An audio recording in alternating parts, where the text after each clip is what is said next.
leharagod a szemüveg a levelét? Jó. Bocs. Nem. Férfi. Azt hittem, ez látszik. Meg kell kérdezni. Fiókvezető úrból nem volt gyanús? Jó. Akkor a második kérdés.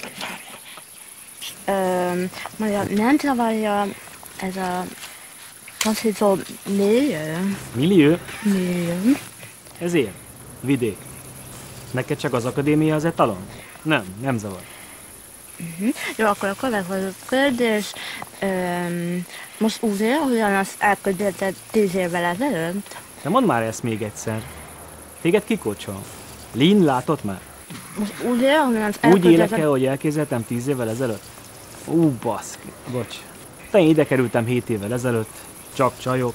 Jól fogadtak. Gondoltam, jó lesz ez nekem. Soha nem akartam őket megváltoztatni. Aztán valahogy összecsiszolódtunk. Igazi egységes csapat lettünk. Szeretjük, tiszteljük egymást.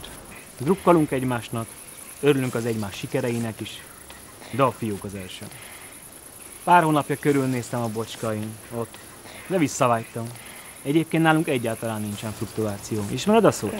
Na itt van Sanyi, az egyik banki ügyfelünk. Sanyi? Na ő nem elsődleges ügyfelünk. Képzeld, mostanában minden kampányban szerepel a neve. Hitelkártya, OVD, személykölcsön. Szerinted? Nem akarsz inkább vele beszélgetni? Nem köszi, testvérek adtak? Nem. Ő csak egy lakossági ügyfél.